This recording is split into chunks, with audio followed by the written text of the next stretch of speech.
Hi, I'm Jennifer Mulchandani. And I'm Heather Michaelgard. Welcome to the M Word, where we have uncensored conversations on all things marketing.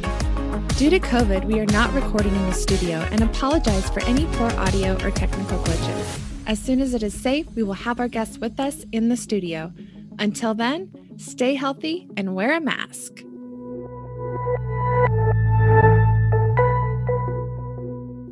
Hello and welcome to the M Word. My name is Jennifer Mulchandani. And I am Heather Michaelgard. And we are coming to you from Arlington Strategy in Arlington, Virginia. Today, we are talking to Marcia Sheehan, a serial entrepreneur who got her start with product-based business in 2013. And since then, each business Marcia has founded has had the same theme of getting entrepreneurial women to self-prioritize so they are fulfilled enough as a person to put their passion-based work into the world. Thank you for joining us today, Marcia. Where are you joining us from? Thank you so much for having me be here. I'm super excited and congratulations on the launch of your podcast. I am coming to you from Burke, Virginia, which is just about 15, 20 miles from Arlington. So I'm local, but from my home office. Terrific. Well, thanks again for being here. And sounds like you are an entrepreneur with many hats. So why don't you set the stage for our listeners and tell us about your businesses and how you are involved in marketing? Will do. So I currently run two businesses. I have the Connector Conference, which was annual conferences to help heart-centered, passionate entrepreneurs meet in person and get out from behind the laptop and connect in real life. We launched that in 2018, and our third conference was slated for March 20th, 2020. And unfortunately, we had to pull the plug 7 days before when the world shut down for the pandemic. So we actually we postponed it to September, and it was a super successful event. We were able to somehow have the mission of the conference of getting people to connect with each other. Even though it went virtually, we had enough of a runway with other people engaging online, but the energy and the mission of the conference was still able to translate virtually. So we also have monthly Connections Continued meetings that have the same purpose of getting heart-centered business owners to basically connect in a human way about businesses. And then I also have HerHideaways, which is a self-care solo retreat service that's provided in the town of Occoquan. That's about 20 minutes from me. It's about 30 miles from DC. And what we do with that is it's a super hands-on approach where every hideaway is different and it's curated specifically for the client that purchases the weekend. We also offer weekdays as well. But and as for marketing, I'm wearing the hat for both. So I am the head honcho, and so I'm super excited to be talking to you because when I saw that you were launching this podcast, I was like, ooh, this is something I'd love to talk about, marketing in a scrappy way. So I'm excited to be here. Love that. Scrappy marketing. Marcia, you said heart-centered business. What do you mean by that? I mean, basically like creative entrepreneurs. I draw in a lot of artists, a lot of writers, authors, coaches, basically people who they might have like slipped into entrepreneurialism based off of having like a corporate career and wanting something more. So they decided to just go all in and just start providing a service or a product, but basically like they fell into it. But so what keeps them going is their passion for it. So those are the women that I love serving because I feel like entrepreneurship is the most empowering thing that a woman can do for herself. But I also know that it can be extremely exhausting, trying, and it's the most personal growth you'll ever do. So that's why I provide the Connector Conference and HerHideaways, because I think that women need a supportive group and a way to commune with like-minded women. And also for the hideaways, get away from everything, including the family, so that they can, do their work in a undistracted way. So. Great. I love that. So this is the M word. So let's get back to marketing. You told us before the show that you love marketing. So tell us what you love about it.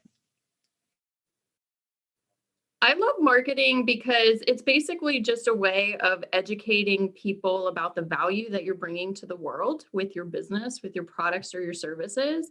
So it's communication in its highest form, and it's connecting people with, if you're doing it right, you're connecting with the right type of people and you're bringing value and expansion into their lives. So that's overall my idea of marketing. And I'm sorry, I missed the second part of that question. Well, so let's dig deeper. Since you do all of the marketing for all of your businesses, what is that one task that you just love? You could do it all day. Writing, definitely. Long form content. I did start out with a blog. That's actually before my product-based business. I was a blogger. And so I just feel like the best way that, and unfortunately we're on an audio podcast, but I do feel like the way that I'm able to make the biggest impact is through the written word. I love, alliteration. I love, connector conference, HerHideaways. Like, I love playing with words in a way that like just makes people, that it just sticks with them. So long form content is definitely, I think, my favorite type of way to connect. Is there anything that you've seen out there that just makes you cringe that people have done? Okay. You said we only had half an hour. Yeah, there's a lot of cringeworthy stuff out there. I think because I do primarily work in a very, with solopreneurs and people who have super small teams, like I'm used to the people who do it all, and they do it well because they are heart-centered and they're not necessarily trying to reach out to the whole market. They're just trying to find their people and serve them in a way. But just an experience with, we're having the floors replaced in our house, and bigger name companies, when they do the marketing and the marketing doesn't actually align with like the way that they treat their employees or their salesmen or their salespeople, or when there's just a big disconnect behind what you're seeing online and in print and then the actual service that you're getting, that really bothers me. And another thing, another one is because I'll bring it back to like my type of people.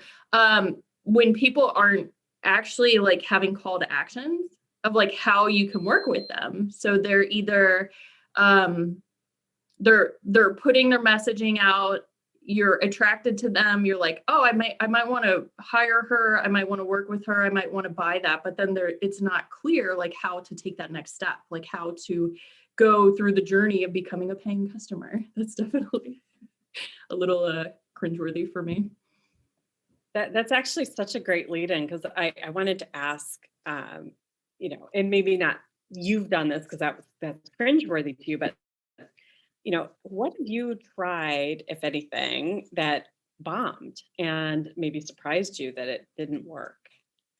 No, and I'm speaking from 100% experience. Like I was doing that. It took me so long to find out what it was I was supposed to do and just gain that clarity on who it was I could make the biggest impact on. And so I was doing that. I was writing, I was posting. I had a women's empowerment group in the DC area for over 4 years.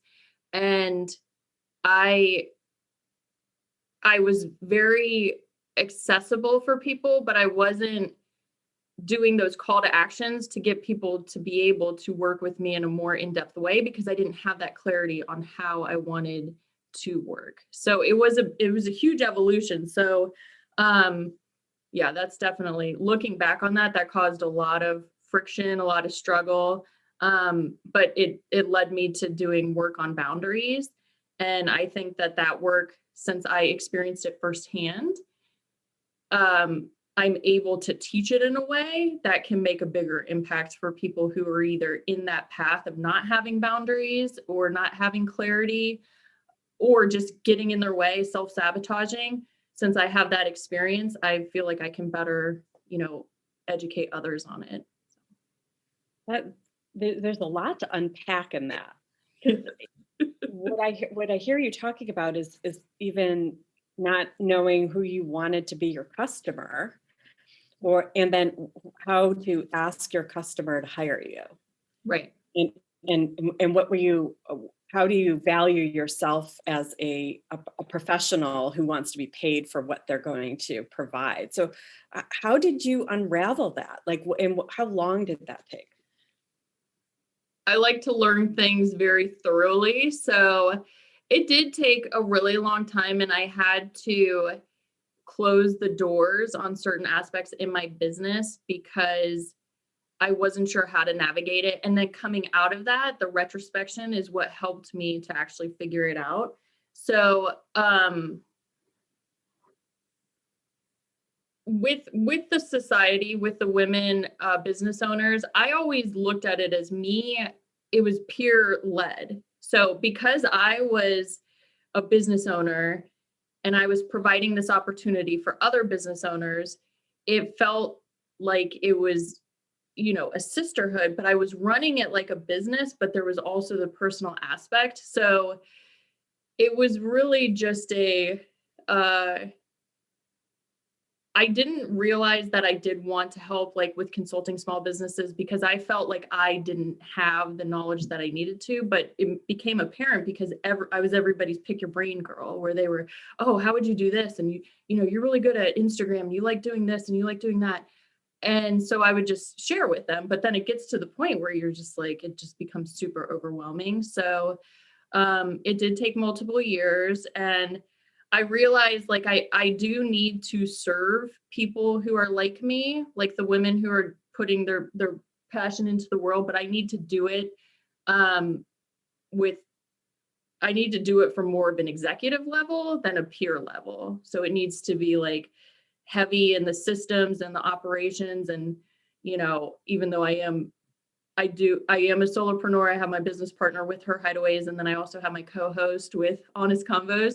And so I feel like I'm growing up as a business owner and learning to not just take it all on myself. But it was a process. So, and it's hard to market something when you don't know what it is you're doing. So you have to have clarity of who it is you're serving, and I know people talk about the riches are in the niches or niche down or however you want to pronounce it. But for me, I didn't know I was an entrepreneur until my early 30s. And then I fell in love with the people and just the growth of it and how you could create something that could really improve other people's lives. And so it took me a while to get me into where I am. But now that I am where I am, I do feel like I can double down and just, have the clearer messaging, and especially with HerHideaways too, because I do believe that the person we can make the biggest impact with is women business owners or executives who need to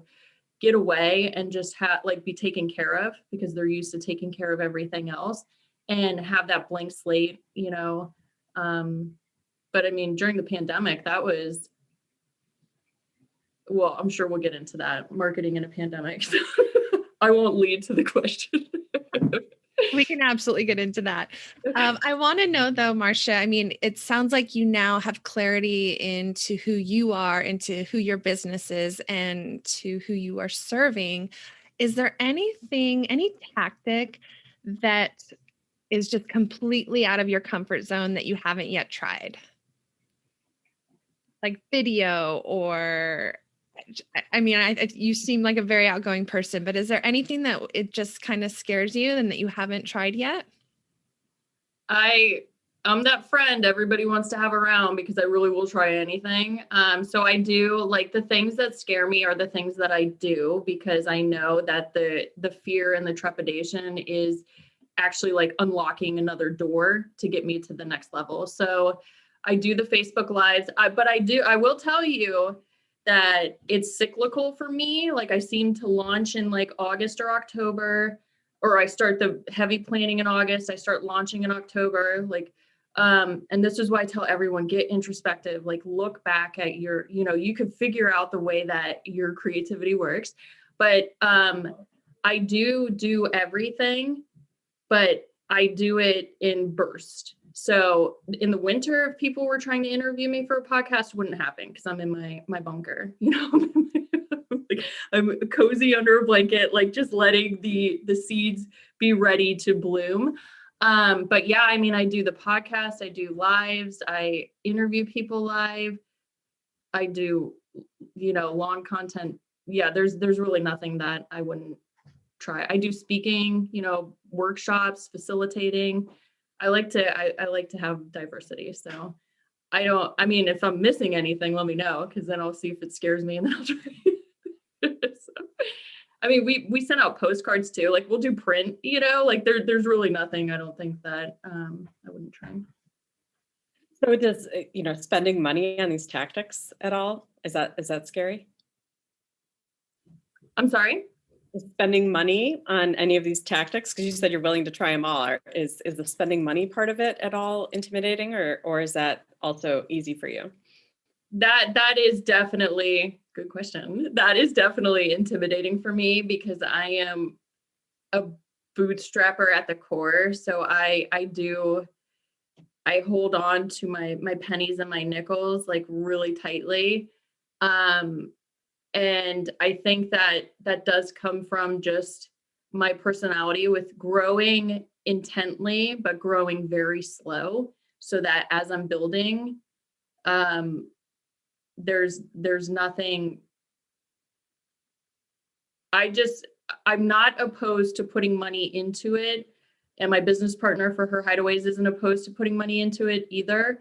But it needed to get to the point where we feel confident with what it is that we're marketing, So, and since we had just launched in August of 2019, there has been a lot of,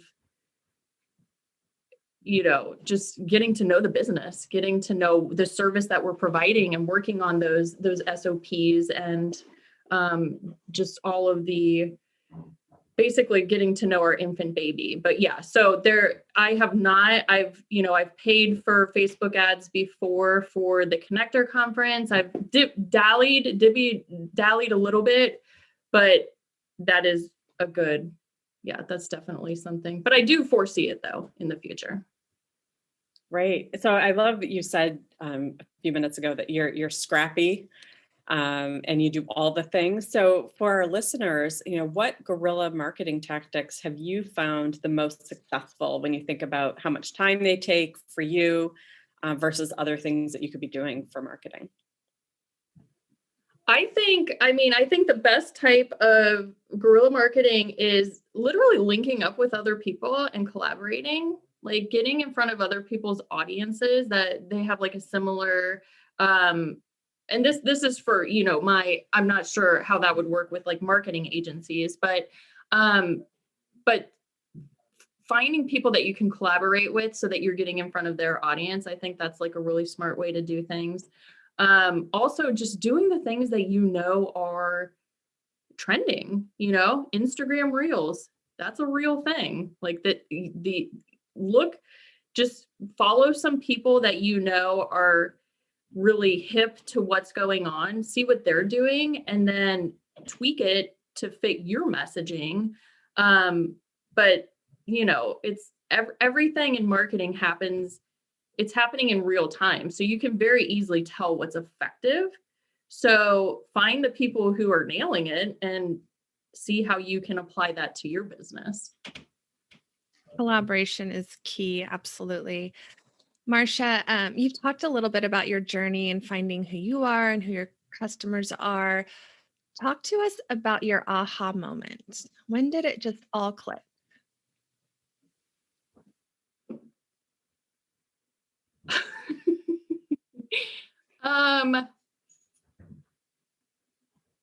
I don't actually know the answer for this. I do have an aha moment for marketing though. And it was something that I heard on I Love Marketing. It's a podcast by Dean Jackson and Joe Polish. And they talked about marketing. So I don't know when it actually happened, when I realized like who it was I was supposed to serve, because it was such a long drawn out journey of me getting to that place of like, not feeling the imposter syndrome, because I was basically, my peers were my ideal clients.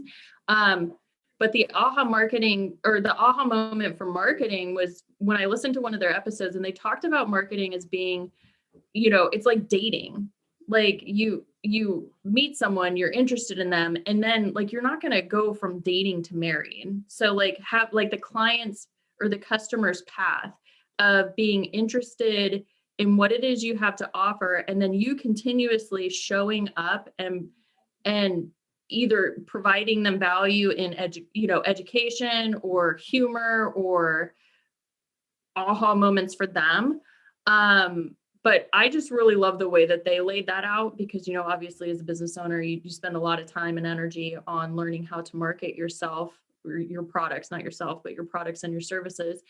And for that, I just felt like, oh, it just humanized it. It humanized marketing, like the ability to go from somebody, seeing you at the bar and then taking, and then walking down the aisle. Like it's a journey. And so all you have to do is just figure out ways in your marketing to keep taking it to the next level. So that's a good question though, Heather, about my aha moment for when it all started to click. Cause it really, it is always from like looking back and just seeing the common threads. And then I'm like, oh, okay, this is what I do. Where I'm sure if I asked a friend, like they'd be like, yeah, Marcia, this is what you do.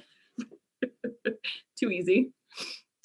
Well, I love one of the things you just said was, it's about marketing's about humanizing, it's the people to the products. I'm extrapolating what you just said, but how does that relate in your own experiences to using marketing for a greater purpose or making an impact or cause marketing? Have you played with any of those tactics, if you will? I do think, living outside the nation's capital, this was back when I had the society though. And,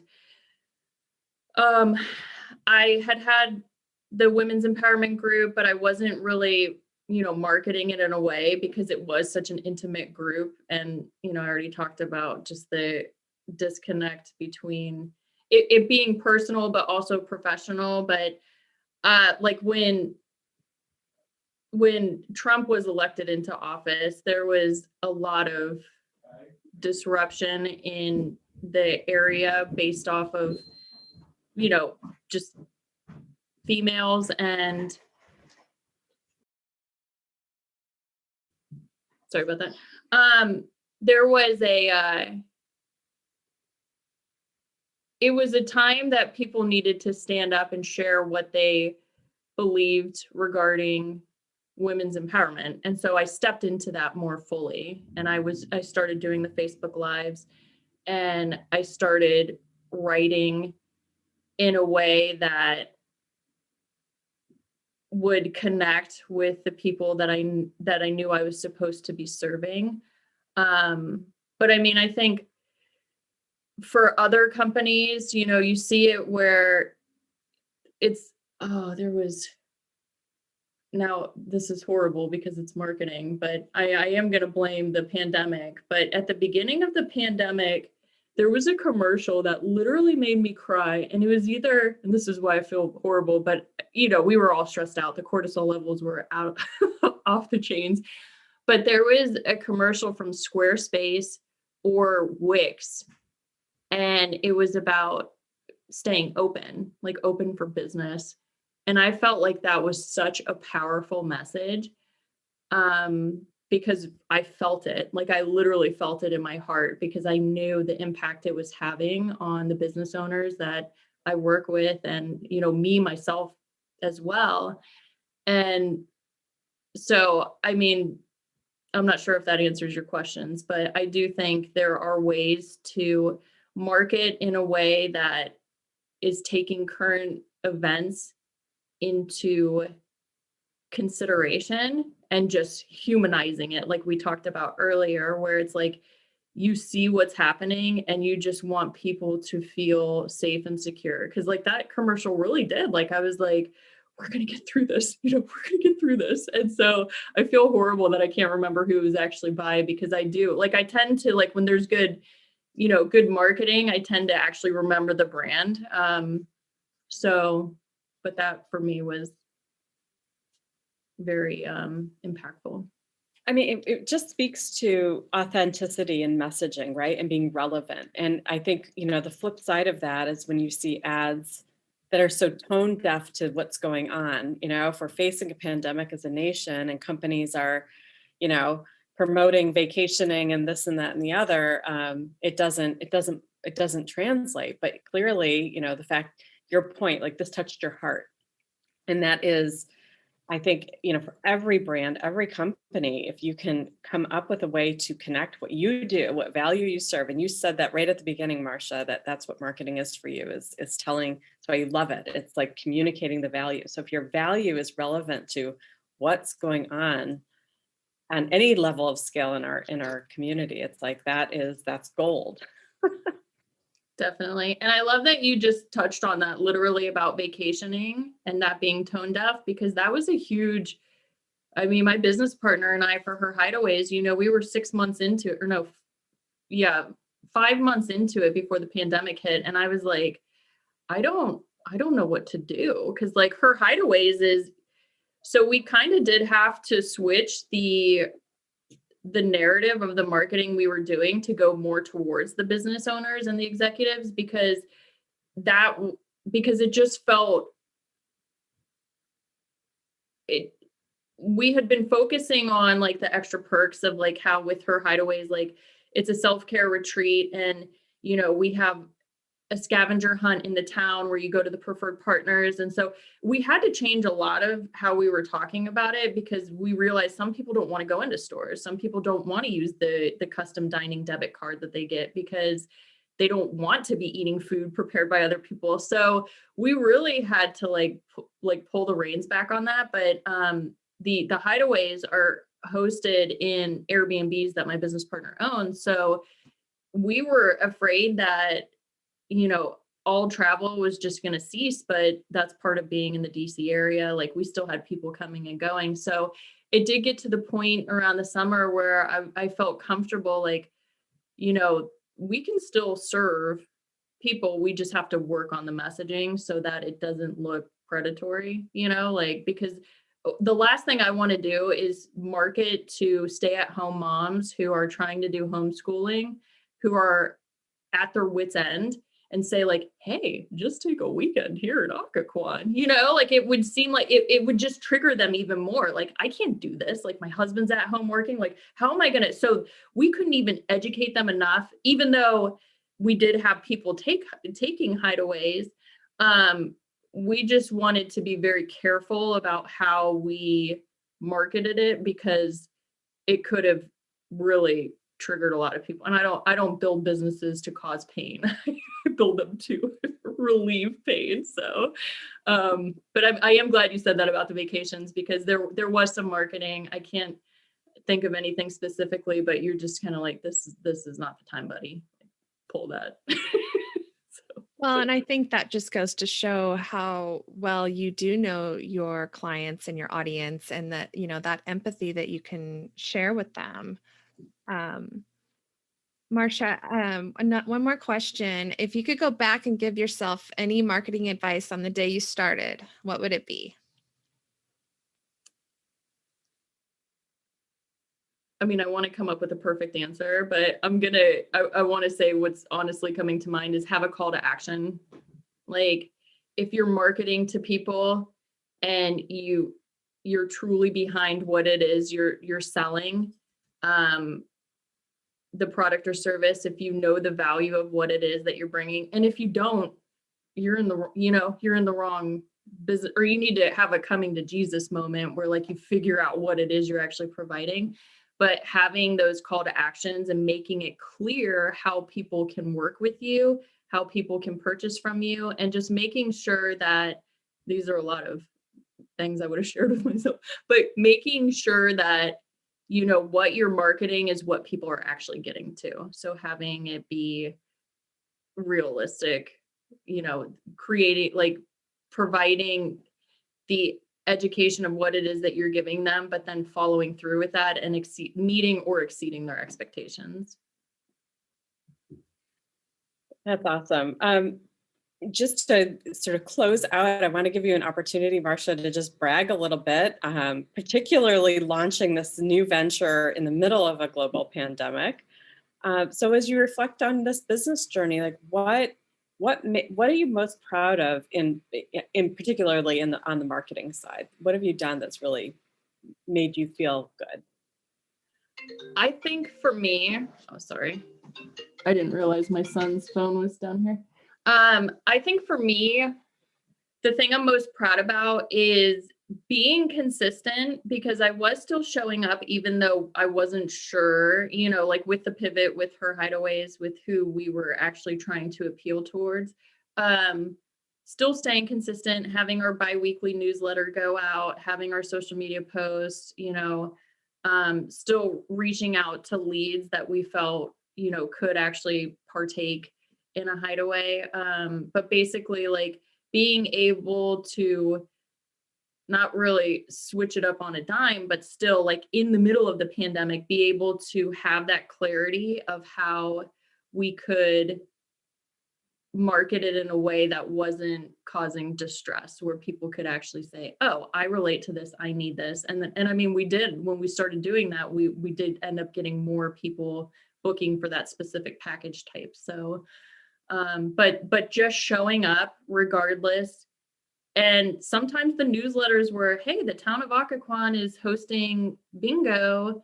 You know, we would focus on the town instead of necessarily our business, because there were times where I was just like, I can't, you know, like, I don't know what to say. So I then highlighted the women-owned businesses that were in the town of Occoquan, because like we picked that area for a reason, because it, you know, it goes with our mission and everything. So I am proud of that. I didn't just, you know, completely pull the plug and just, this is too hard, I'm not gonna be, like we kept showing up. So that I'm definitely proud of that. Marcia, HerHideaways sounds amazing. How do our listeners find you? We're at HerHideaways.com. We are also all the social media, Instagram and Facebook is at HerHideaways. And we do offer weekday packages too. Like if you go to the website, you can see the different package types. They are just weekends, but we also do weekdays, which we find that, you know, our business owners and executives prefer the weekdays. So, you know, we're just, the email's always being answered. So if you have any questions, you can reach out to us that way. That's awesome. Well, I want to thank you again for being on our show today. We've been listening to Marcia Sheehan, a serial entrepreneur with multiple businesses, and we have really enjoyed our conversation with you today on all things marketing, Marcia, and wish you continued success with all of your ventures. Thank you so much, ladies. I appreciate it. Congrats on the podcast launch. Thanks, Marcia. Thank you. Bye. Thanks for tuning in.